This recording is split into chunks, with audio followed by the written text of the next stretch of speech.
Promotional consideration paid for by the following. Hello and welcome once again to another retro review for Cheap Shot Entertainment. We're going to look at WCW Superbrawl Revenge from February of 2001.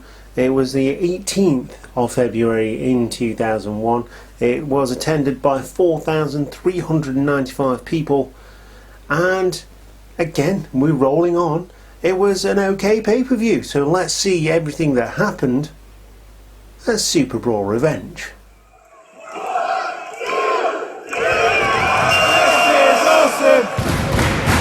This is awesome! So this show started at the Municipal the Nashville, I will get this right, the Nashville Municipal Auditorium. We'll get there. It's a tongue twister, that one. With a backstage assault, name of really bad WCW video game there, on Kidman by Road Warrior Animal. Of course, he made the surprise entry into the Fatal 4-Way match at Sin. We go straight on to the first match, which is a Cruiserweight Championship #1 Contenders Elimination match. And there is precisely 6 people in this match, and it was a really good match. We've got Evan Courageous, Jamie Noble, Kaz Hayashi, Yang, Shannon Moore, and the mystery, because one person could not make it, was Sugar Shane Helms. Now, they were really big on Shane Helms, giving him the win at Sin, and he would ultimately pick up the victory here as well. Courageous would be eliminated first by Yang using a reverse tombstone pile driver. In a twist of fate, no reference to the Hardys here, it would be a normal pile driver on Yang from Jamie Noble that would put Yang away and send him packing. Super famous from Moore to Noble to get Noble gone. Shannon Moore hits that move. Nightmare on Helm Street to Shannon Moore, his 3-count stablemate from Helms, as 3-count looked to break up. Shane Helms would not have any resemblance of 3-count by March for Greed, but he would have the Sugar Babies, which is the basically the Nitro Girls, just dancing around him. I can deal with that. And he would go on to win with the Vertebreaker by Helms on Kaz Hayashi to give him the #1 contendership for the Cruiserweight Championship, which was held by Chavo Guerrero at this point in time. Again, a great match, showcase for the Cruiserweight division, and say that's what they were banking on. They were banking on the youth and the Cruiserweights and having something different, and they definitely delivered here. 4 cheap shots out of 5. Wasn't perfect, but it was damn close. And the problem with multi-man matches is that you sometimes can't keep up with them. These guys did really well to help you keep up with everything that was happening action wise, and that's the reason I'm giving it the 4 out of 5. It was really good, really fun, and they were bouncing all over the place, which is always a good thing for cruiserweights. Never should be grounded. We next see some footage of CEO Ric Flair with Chavo Guerrero and Animal, who seems like they came to some sort of arrangement with regard to Billy Kidman, who was attacked earlier on the night, who then couldn't join the #1 contenders match. We move on to the next part, which is General Erection, telling people that he's no longer Hugh G. Erection. Never get over actually saying that on video, and I'm definitely going to have to mark this as not suitable for kids based on that. He is now Hugh Morris, but he was Hugh Morris before, so he's now just the laughing man Hugh Morris. Commissioner Storm. So we've had a change in commissionership. Again, Commissioner Storm sends Chronic in different direction because Brian Adams is not injured, but Brian, the other one, is. I can't think of his name. Brian Knight, something like that. I should know it really, but they send them in different directions. I'm never a person who watched WCW because it wasn't available. WWE was the one that was available to me. We next get a breakdown of the Misfits in action. The next match is The Wall versus Hugh Morris, and again, two big hosses beating the snot out of each other. Clearly these guys have got a lot of chemistry, but it would be the no laughing matter moonsault from Hugh Morris that would win the match as he hit it on the wall. Again, a hard hitting match that basically just served as filler. It was good for what it was, but I'm only going to give this 2 cheap shots out of 5 for that exact reason. Just two big guys beating each other up. WCW Tag Team Championships on the line next. It was Sean Stasiak and Mark Jindrak who were the challengers, 2 members of the Natural Born Thrillers, versus the other 2 members of Natural Born Thrillers, Chuck Palumbo and Sean O'Hare, who picked up the titles against the Outsiders, or the Insiders, I think it's the Insiders, isn't it, at WCW Sin on the 14th of January. This basically came down to ego and the other 2 wanting those championships rather than the stablemates having the championships. But it would come, I mean, it would be a great match. All 4 of these guys have come through the power plant with Sarge, and they're showing a lot of will and want to do really well, and they would try and use them in WWE, but it was ultimately their attitude coming from WCW that would hold them back. Incidentally, Mark Jindrak was supposed to be the 4th member of Evolution back in 2002, but they decided that he was too childish, too immature to make up the 4th person in that group. So that's when they got Batista to make up that group, and the rest is history. You didn't see much of Mark Jindrak after that. But it would be a super kick and a Sean Tarn bomb that keeps the titles on O'Hare and Palumbo after a very hard hitting match in which all 4 guys hit massive moves and showed that they could really go inside that ring. 4 young guys beating the tar out of each other. Lots on offer here, lots to prove with this team, and it would ultimately break up the Natural Born Thrillers.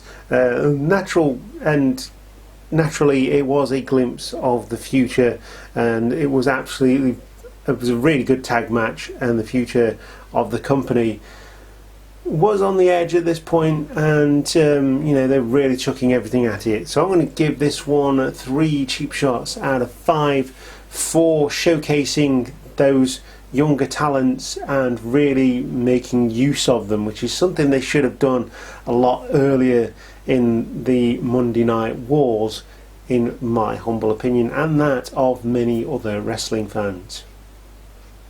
Cruiserweight Championship is always good for a bit of entertainment. It is Chavo Guerrero, the current Cruiserweight Champion, versus Rey Mysterio, an absolute legend in the Cruiserweight division. Incidentally, Mysterio was without mask at this point, and part of the Filthy Animals, which involved Conan and Billy Kidman. And again, these 2 got a lot of chemistry. They've travelled the world together, wrestling each other, along with Eddie and people like that. So they've got a lot of natural chemistry, and it would show in this match. Again, a really good showcase of the Cruiserweight division and a really fun match, but it would be the rope senton that would be the downfall of Rey Mysterio this time, as it would ultimately cost him the match. A brainbuster was then hit for the win by Chavo Guerrero, and Mysterio has a chair. Mysterio has a chair taken off him, Chavo Guerrero would cheat to win and hit Mysterio over the head. and Chavo gets in the ring and gets the pin. Like I say, brainbuster, make it look like you've done something good, and this was a really good match. Like I say, two guys with great chemistry. I'm going to give this 3.5 cheap shots out of 5. Based on that, Chavo Guerrero would go on to defend the championship against Shane Helms at WCW Greed. United States Championship up for grabs next. It is Dustin Rhodes versus Rick Steiner. Rick Steiner at this point in time is very much a heel. His tagline is, "If you don't like me, bite me," and of course he is the dog-faced gremlin, so I really do like that tagline, and wish I was more into WCW at the time, because I probably would have gotten that shirt, bearing in mind I was 18 at the time.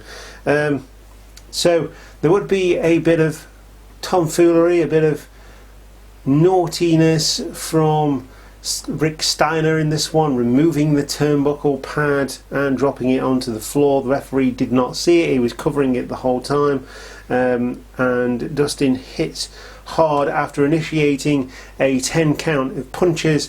Rick Steiner would drop him chin first on to the turnbuckle, and this would give Rick Steiner the win. Steiner wins and retains the championship and gives Rhodes a Steiner driver after the bell for good measure. I think he probably should have hit that before the count and make the referee think that there was no foul play involved, but there's a WCW, don't always pick those things up, so I'm going to give him a reprieve on this one, but I'm going to give this 2.5 cheap shots out of 5, and it was a fight with the history of business behind these two very well known wrestling families, two brothers, and a wrestling legacy from the Rhodes that still continues today. Obviously Dustin and Cody are both in AEW and doing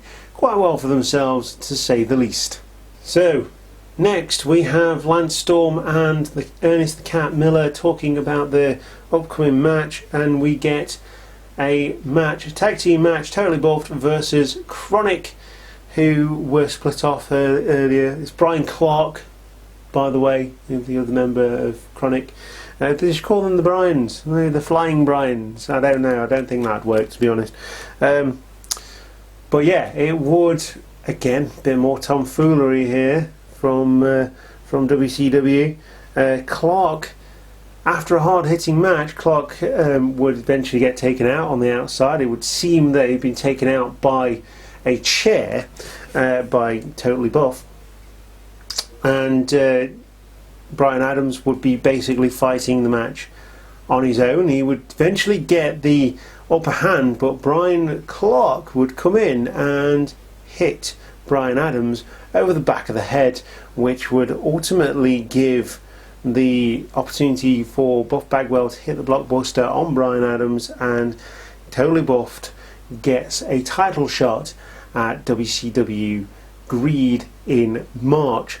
It would later be revealed that it was in fact Mike Awesome who was dressed up as Brian Clark, as Brian Clark comes down to the ring to look after his mate, his tag team partner, nursing some injuries. So he's obviously been taken out again in the back sometime during the show, which would have been, they've got all these security cams and stuff. It would have been nice to see that, so we could actually see it happening.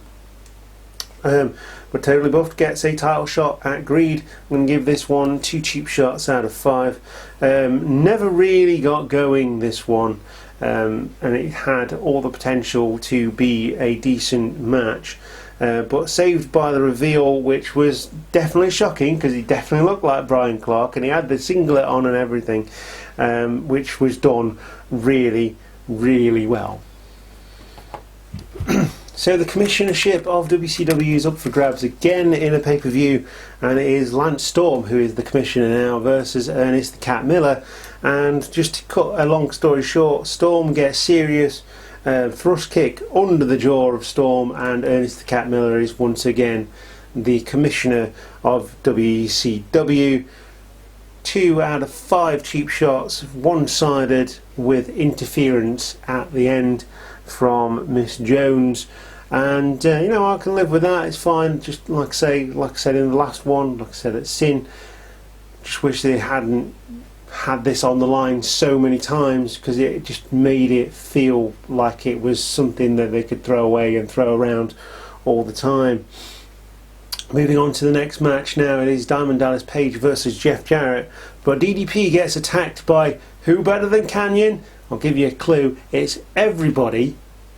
And DDP and Kanyon have a lot of history here, and they would continue to make that history going into WWE as well. And Jarrett's been replaced. DDP is now busted open early on by Kanyon, and Kanyon cutter and a stroke and a flatliner finally put DDP away in this one. DDP put up a good fight. He is left in the middle of the ring after losing that one, and Kanyon then introduces Jeff Jarrett, who was already out at ringside. And we get another match. This was the scheduled match. It was DDP versus Jeff Jarrett. DDP does get some offense in this one again before Jeff Jarrett gets a chair. DDP eventually would come back and hits a diamond cutter on Jeff Jarrett to pick up the victory. I'm going to give this 4 cheap shots out of 5. He gets the victory over Jarrett, loses to Kanyon, which is interesting, but it does further a storyline in that the old guard is eventually being moved out, and DDP is hanging in there, a fighter, and would eventually get a championship match. Great story told here, and really puts DDP over as the ultimate underdog in this one, having gone through 2 matches, been busted open, had several moves hit on him. He would ultimately hit that diamond cutter out of nowhere and get the victory. Really good match.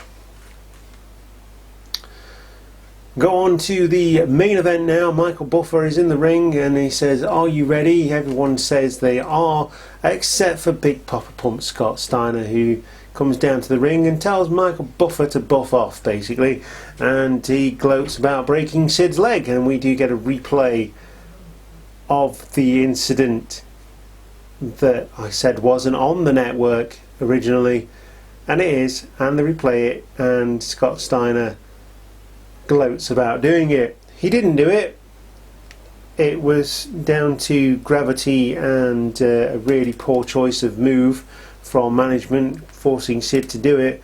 And like I say, it's not for the faint-hearted. They show it several times, and it just got me out of the mood for watching the show, to be honest. Flair tells Charles Robinson to start counting as I think it was Nash the first. No, it wasn't. It was Nash this time, I think. Yeah, it is Nash this time. Start counting. Charles Robinson obliges. Mini Flair, and Nash is wheeled to the ring by 2 nurses, and Big Papa Pump has no sympathy for. He has no sympathy for Kevin Nash. I found that really funny. He had no sympathy. Not sympathy, but sympathy. And Nash surprises everybody by getting out of the wheelchair. It is a fake, and gets the title shot, and he goes on to have a really good match. He gets the first 4. He thinks he's won the title, and Scott Steiner is gone. Ric Flair is at ringside. He's turned fully heel at this point, and announces that it's 2 out of 3 falls, so the match is restarted. Steiner is clearly blading here because Kevin Nash does hit Scott Steiner over the back of the head with the title, but it's the front of his face that is bleeding, and it's announced that it's falls count anywhere as Scott Steiner gets a pin on the outside. The referee's not counting. It's falls count anywhere. He gets the pin. It is 1-1 in the 2 out of 3 falls match. Nash goes for the Knicks. I don't know why I put that there. And Medasia takes them away. So it's the Nooks, rather. It's the Nooks. It's brass knuckles that were brought into the ring by Scott Steiner. I don't know why it's changed it to Knicks. I mean, I'm not talking about basketball, but yeah, they're taken away by Medasia, and the chair shot straight to the head of Scott Steiner. Head, and Steiner goes for the Steiner recliner, but Nash powers out. He is still fighting. He is still in this main event. Snake eyes, big boot, and a jackknife, but the referee is then attacked by Ric Flair. Sidewalk slam to Medasia at this point, who also gets in the ring and gets interjected into the thing. Sorry, it's Medasia who attacks the referee. Ric Flair gets involved after that sidewalk slam and takes out the referee again. Flair brought into the ring the hard way by Kevin Nash on the apron, and a low blow and a chair shot gives the second referee time to come in and deems Nash unconscious, awarding the match to Scott Steiner, who had him in the Steiner recliner. This would be a theme throughout WCW's final months. Flair holds all the cards now. He's got the US Championship. It's not got the Tag Team Championships yet, but that's on the cards. He's got the main championship and all the power, apart from Ernest the Cat Miller, which is fine, because at this point he didn't have the power, Ernest the Cat, because his commissionership would start at midnight. Very small minor detail there, which was fine, and which would be the final pay-per-view in the storied history of WCW, going on to WCW Greed. 4 cheap shots out of 5. I found this match to be really watchable, even though it was kind of like a Duchess of Queensberry thing where something would happen, Flair would change his mind, he would change what the match was and then do more stuff as well, and it was just really, really fun. Really good pay-per-view, much better than Sin and 10 times better than Greed. Superbrawl Revenge was the best WCW show of 2001, and like I say, good pay-per-view that drives stories forward, looking into March, and the company would finally be taken over and absorbed by WWE. Well, that is it for WCW Superbrawl Revenge from February of 2001. Sorry, and I will see you next time for more retro reviews. There's plenty coming. Obviously, there's no actual wrestling apart from WWE pay-per-views, AEW, etc. But I'd usually support the revolution of the British wrestling scene, but there is nothing happening at the moment. So yeah, just keep going through the retro reviews. I'm enjoying watching all the pay-per-views, to be honest. I've got access to them, so I might as well. You are the Cheap Shot Nation. Hope you've enjoyed the review. Leave a like, drop a comment, and do all the YouTube-y type stuff. I've been your host Luke, and I will see you next time for more retro reviews on Cheap Shot Entertainment. Goodbye.